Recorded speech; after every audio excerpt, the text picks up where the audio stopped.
The air in that room felt thick enough to choke on, even before the words came. It was a Tuesday night, the kind of quiet evening that usually meant reruns and takeout menus, but Mom had insisted on a family dinner. Just the three of us. Mom, my sister Emily, and me. Dad was conveniently working late, which was his usual escape route from any potential tension. I sat there, fork tracing invisible patterns on the tablecloth, a knot tightening in my stomach I couldn't explain. It wasn't just dinner. It felt like an assembly. And I was the agenda item no one wanted to discuss. Mom, Eleanor, cleared her throat. A small, delicate sound that always preceded something heavy. Emily was across from me, her eyes fixed on her plate, a faint, almost smug smile playing on her lips. I should have known then. That smile. It was the same one she wore when she got the lead in the school play I'd auditioned for, or when she got the bigger bedroom, or when she was given the family car first. Emily always got the first, the best, the most. And I was just there. The reliable, quiet one. The one who didn't make waves. The one who didn't demand. Sarah, Mom began, her voice soft, almost too soft. It was the tone she used when she was about to deliver news she knew you wouldn't like, sugarcoating a bitter pill. We need to talk about the house. The house. Not just a house. The house. The one my grandparents built. The one with the sprawling garden and the porch swing. The one filled with generations of memories. It was supposed to be mine. Not explicitly written down anywhere, but it was an unspoken understanding, a promise whispered in sun-drenched afternoons. Emily never liked the country. She preferred the city, the noise, the excitement. I loved the quiet, the history, the roots. It was my place. What about it? I asked, trying to keep my voice steady. My heart had started a frantic drum solo against my ribs. Mom exchanged a look with Emily, a quick, loaded glance that spoke volumes. It was a conspiracy of two, and I was the outsider looking in. Well, Mom continued, picking at a cuticle, Emily wants to move back to the area. Her job is transferring and she needs a place. I blinked. Okay, so she'll find an apartment? Emily finally looked up, that smile widening just a fraction. Actually, Sarah, she said, her voice dripping with false sympathy. Mom and Dad thought, since I'll be starting a family soon, the house would be perfect. It has so much space. The fork clattered from my hand onto my plate. The sound echoed in the sudden silence. Starting a family soon? Emily hadn't even mentioned being serious with anyone. This felt manufactured, a sudden convenient need for my house. But the house was always meant for me, I stammered, the words catching in my throat. We talked about this for years. Mom sighed, a long, suffering sound. Things change, dear. Emily needs it now. She's starting a new phase of her life. It's practical. Practical. The word felt like a slap. My dreams, my history, my future plans for that house, reduced to impractical sentimentality. Emily's sudden, convenient need trumped everything. Practical? I repeated, my voice rising despite my efforts. What about my plans? What about what I want? Oh, Sarah, Emily said, shaking her head with a pitying look.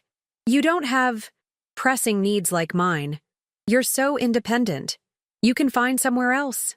A nice little condo, maybe. A nice little condo. Instead of the home that held my soul. It wasn't just about the property. It was about being seen, being valued, having my place secured within the family narrative. And in that moment, I saw clearly that I didn't have one. Not the one I thought I did. My eyes went from Emily's smug face to Mom's avoidant gaze. They had decided this. Together. Without me.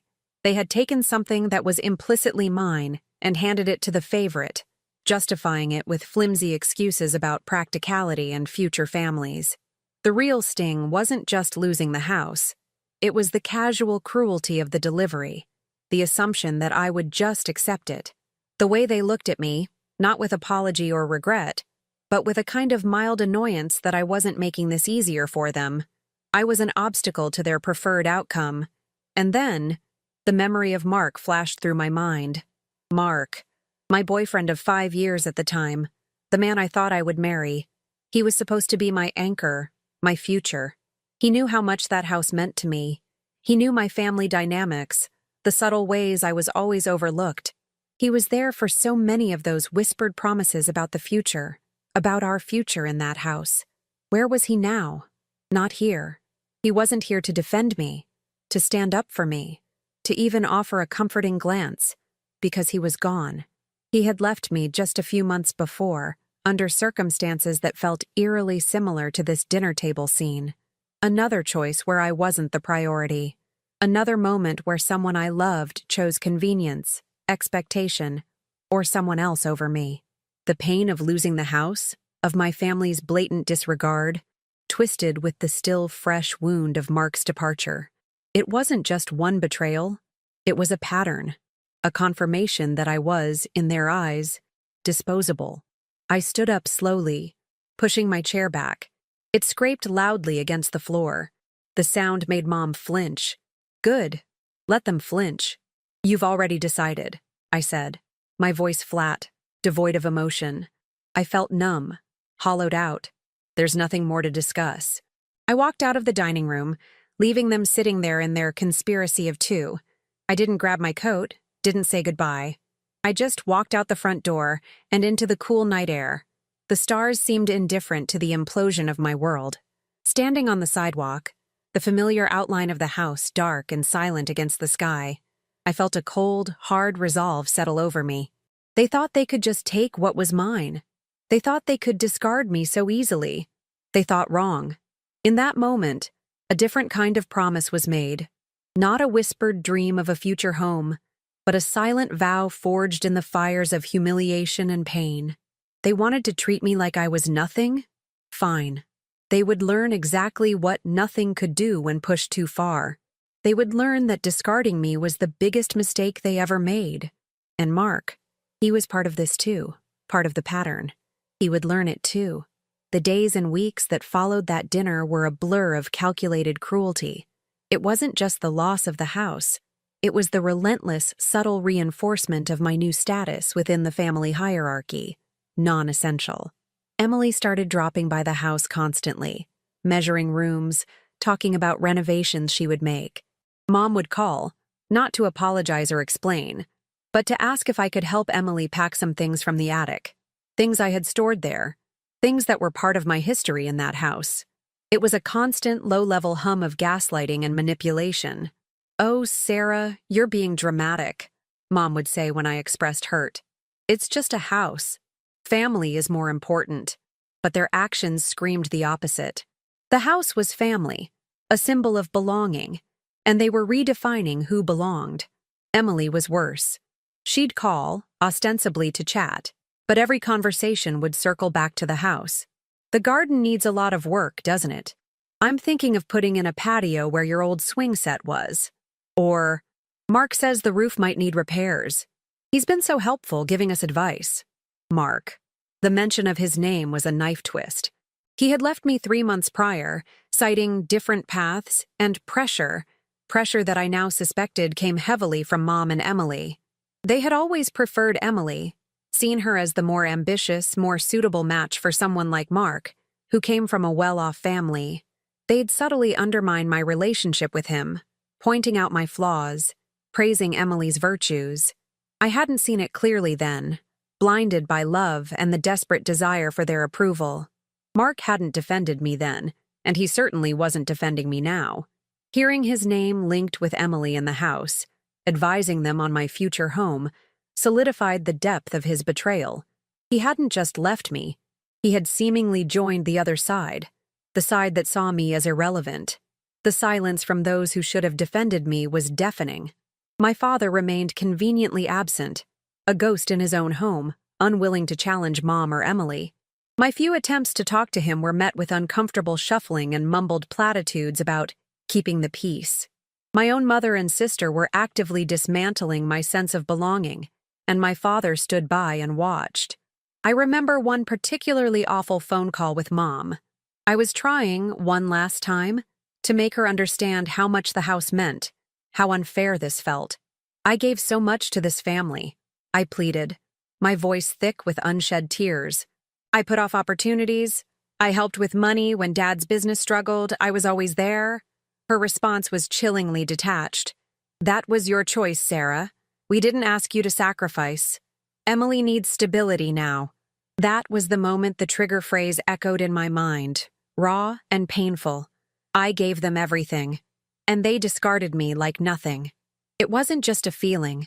It was a stark reality. Every sacrifice, every act of loyalty, every ounce of effort I'd poured into being the good daughter, the supportive sister, the understanding partner. It had all amounted to nothing in their eyes. I was easily replaced, easily dismissed, easily discarded. They didn't see my pain. Or maybe they did, and they simply didn't care. They saw my quiet nature, my tendency to internalize, and they mistook it for weakness. They thought I would just retreat, lick my wounds, and find that nice little condo. They thought I would disappear quietly. The psychological toll was immense. I felt like I was drowning in a sea of invisible slights. Every phone call, every chance encounter felt like a fresh wave of humiliation. I started avoiding family gatherings, making excuses, pulling further and further away. But the distance didn't dull the pain. It amplified the feeling of isolation. I remember sitting alone in my small apartment, the contrast between its sterile walls and the warm, familiar rooms of the house a constant ache. I would scroll through social media, seeing glimpses of Emily's seemingly perfect life, sometimes even seeing Mark in photos with mutual acquaintances, looking perfectly happy, as if our 5 years together, my pain, my family's actions, meant absolutely nothing. It was a carefully curated performance of indifference, and it hurt more than outright hostility. The tension built inside me, a pressure cooker with no release valve. I wanted to scream, to rage, to demand they acknowledge the damage they were doing. But years of being the quiet one, the accommodating one, had trained me to swallow my anger. And there was a part of me, a small, wounded part, that still craved their approval, that hoped if I was just quiet and good enough, they might eventually see my worth. But that hope was a dying ember. The constant disrespect, the blatant favoritism, the way they spoke about my future, or lack thereof, as if I were a child incapable of making my own decisions.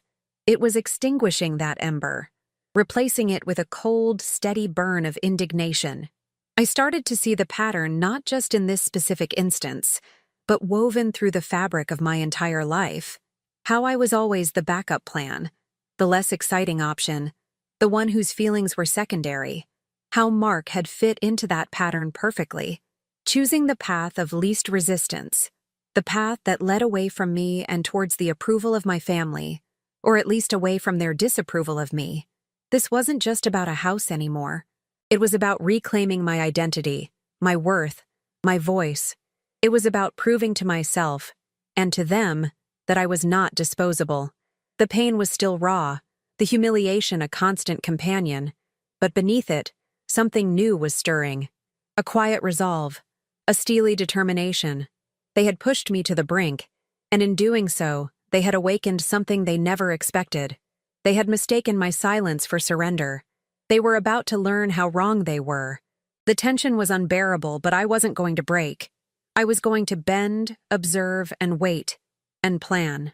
They expected tears. They expected pleading. They expected me to shrink away and disappear. What they didn't expect was the quiet, almost imperceptible shift that happened within me. The pain didn't vanish, but it transformed. It stopped being a paralyzing force and became fuel. A cold, efficient energy that cleared my mind and sharpened my focus. The emotional explosion they might have anticipated never came. Instead, there was a chilling calm. I stopped arguing. I stopped trying to make them understand. I simply nodded, offered bland, non-committal responses to their calls, and started building a wall around my emotions. On the surface, I was still the quiet Sarah, perhaps a little more withdrawn. But underneath, a strategic mind was at work. The first step was information. I started digging, not just into the house situation, but into the family's finances, particularly anything related to the small construction business my father owned. the one I had helped bail out years ago. I remembered late nights poring over spreadsheets, using my own savings, leveraging my own small investments to keep it afloat when Dad and Mark, who worked there briefly after college, seemed determined to run it into the ground through sheer incompetence and questionable decisions. I had saved them then, asking for nothing in return but a vague promise of future security, a promise tied, in my mind, to the house. I started gathering old bank statements, emails, contracts, documents they probably thought were long forgotten or irrelevant. I had a knack for organization, a trait they'd always dismissed as fussy. Now, that fussiness was my superpower. I found records of my significant financial contributions, emails where Dad explicitly acknowledged my help and linked it to securing your future, and even some concerning communications between Mark and Emily regarding company assets and potential transfers before Mark left me. Little things I hadn't paid much attention to at the time, filed away neatly. This wasn't just pain turning into strategy. It was years of being underestimated finally paying off. They thought I was just the emotional one, the sensitive one. They never saw the analytical mind, the memory for detail, the quiet persistence. During this time, something else happened. Something unexpected and profoundly healing. I met David, not through family or mutual friends, but through a volunteer project I joined to distract myself. David was everything Mark wasn't. Kind without being weak, attentive without being smothering, and genuinely saw me. He listened when I spoke, not just to respond, but to understand. He laughed at my dry, acid humor, the part of me my family always found difficult. I was hesitant at first, guarded. The betrayals had left deep scars. But David was patient. He didn't push. He simply offered support, companionship, and a perspective that wasn't filtered through the lens of my toxic family. He saw my strength, my resilience, the intelligence they had overlooked. As our relationship deepened, I slowly, carefully, started sharing pieces of my story. Not just the recent drama, but the years of feeling invisible, the constant comparison to Emily, the way I was always expected to give without receiving. David listened with quiet intensity. He didn't offer platitudes or try to fix things. He just validated my feelings and offered unwavering support. One evening, after I'd shown him some of the documents I'd unearthed, specifically the emails between Mark and Emily that hinted at financial maneuvering related to the business, David's expression changed. He wasn't just a kind boyfriend anymore. He was a man with resources and connections. "Sarah," he said, his voice serious, "this isn't just family drama. This looks legally questionable, especially given your documented contributions." It turned out David wasn't just a kind, supportive man. His family ran a successful law firm, not the kind that dealt with petty squabbles, but with corporate law, asset management, and complex financial cases. He introduced me to his cousin, a sharp, no-nonsense lawyer named Alex. Alex listened to my story with a poker face, poring over the documents I'd brought. The old emails, the financial records, the notes I'd kept over the years about my contributions to the business and the promises made about the house. "They essentially used your resources to stabilize the business," Alex stated, tapping a pen on the table.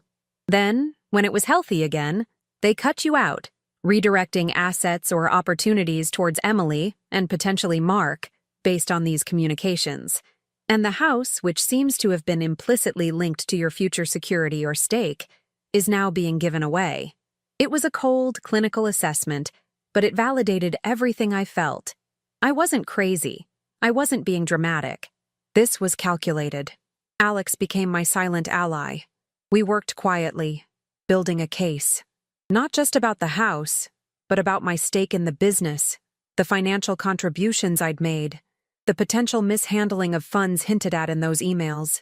It was complex, requiring forensic accounting and careful legal strategy.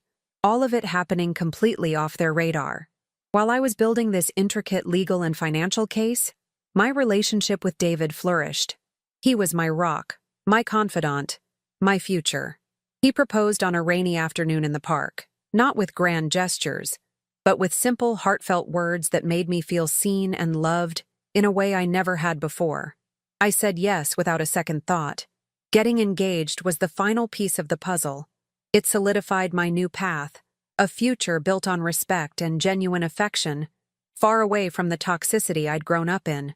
It also gave me a quiet, fierce joy that fueled the final stages of my plan. They still thought I was just the wounded bird, nursing her broken wing. They had no idea I had grown talons. They had no idea that while they were busy planning renovations for my house, I was quietly assembling a legal and financial dossier that would expose their manipulations and claim what was rightfully mine, and then some. I wasn't just getting my house back. I was dismantling the very foundation of their privilege built, in part, on my own sacrifices. The anticipation was a coiled spring in my chest.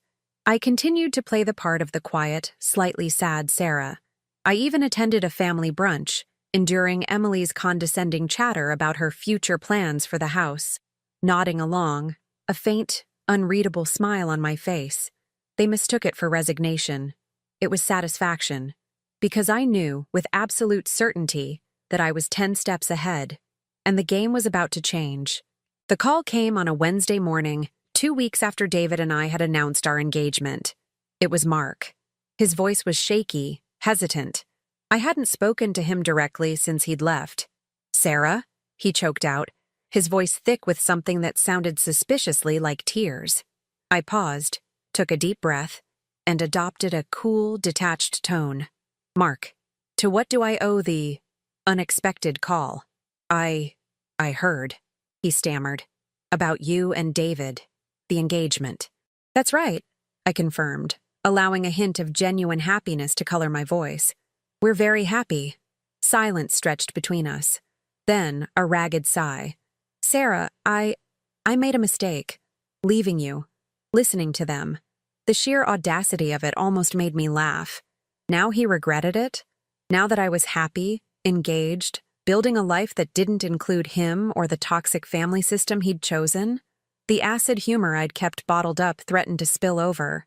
"Oh, Mark," I said, my voice dripping with mock sympathy. "You think?" "I see things clearly now," he rushed on, ignoring my tone. "Emily, your mom, they're impossible. They chew people up and spit them out. I should have stood by you. I should have fought for us." He was crying now. I could hear it, the wet, broken sounds on the other end of the line. He cried with regret. Just like the title of my future memoir, it was almost comical. He wasn't crying for the pain he'd caused me back then, the humiliation of being discarded. He was crying because he saw me happy and realized his loss, because he was likely facing the consequences of his own choices and maybe even the fallout from the legal actions I was quietly setting in motion. This was the moment, the perfect, unexpected trigger. Mark's tearful confession, his belated regret, wasn't a plea for reconciliation I would ever consider. It was the final piece of validation, the sign that my plan was not only necessary, but already hitting its targets in ways I hadn't anticipated. "It's too late, Mark," I said, my voice firm, devoid of the earlier sarcasm. "I'm engaged. To someone who loves me, who respects me, who would never abandon me or stand by while my own family tried to erase me." "But Sarah, maybe we can fix this. I know things are getting complicated with the business, with the house." His voice trailed off, hinting he knew something was happening. "Complicated?" I echoed, a slow smile spreading across my face. "Oh, Mark, you have no idea how complicated it's about to get." I hung up the phone. My heart was pounding, not with sadness or anger, but with a potent mix of adrenaline and anticipation. It was time. I called Alex. "He just called," I said. "Mark, crying. He knows something's up." "Perfect," Alex replied calmly. His reaction confirms they're starting to feel the pressure. "We proceed as planned. The injunctions are being filed this morning. The notice regarding your stake in the business and the challenge to the house transfer will be served concurrently." The revenge wasn't a single dramatic confrontation, though I had a small, satisfying one planned. It was a series of perfectly timed legal and financial maneuvers. The dossier wasn't just evidence. It was the foundation of a legal challenge that argued my contributions to the family business entitled me to a significant stake, or at least repayment far exceeding what they could easily afford. The emails between Mark and Emily served as evidence of potential collusion and financial impropriety, adding a layer of legal jeopardy for them. The past action of my saving the business years ago was the leverage. The silent ally, Alex, was the executor. The big reveal happened not at a dramatic family dinner, but through official channels. Legal documents served at their homes and the business. A formal challenge to the transfer of the house deed to Emily. A claim on a percentage of the business profits and assets based on my historical investment and labor. The impact was immediate and devastating. I got frantic, incoherent calls from Mom, then Emily. Shock, denial, outrage. "What is this, Sarah? You can't do this. This is family," Mom shrieked down the phone. "Family?" I repeated, my voice steady. "Family doesn't steal from you. Family doesn't discard you. Family doesn't give away your home behind your back. You stopped being my family the moment you decided I was worth nothing." Emily was furious, then panicked. "You're ruining everything. My plans for the house. Mark told me you were crazy, but I didn't believe him." "Mark knows a lot about ruining things, doesn't he?" I retorted, the acid humor back, sharper than ever. "Maybe you should have listened to him this time. Or better yet, maybe you shouldn't have tried to take what wasn't yours." I didn't engage in lengthy arguments. I simply stated the facts. My legal claims were valid, backed by evidence, and I was not backing down. Alex handled the legal back and forth, a formidable shield against their blustering and threats. The consequences hit them hard. The business assets were temporarily frozen pending the outcome of the legal challenge. The transfer of the house was halted.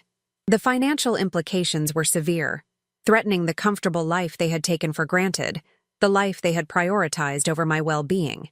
Their social standing within their circle, built on an image of success and propriety, was shaken by the whispers of legal trouble and family conflict. Mark was caught in the crossfire, his brief return to their good graces likely evaporating as his name appeared in the legal documents related to the questionable financial dealings. His regret was probably multiplying by the second. I watched from a distance, not with glee, but with a quiet sense of justice. I wasn't seeking their ruin, but I was demanding accountability and reclaiming what was mine. I wasn't the invisible, disposable Sarah anymore. I was a woman with agency, with power, backed by truth and the unwavering support of a man who loved me. I didn't just regain my space, I expanded it.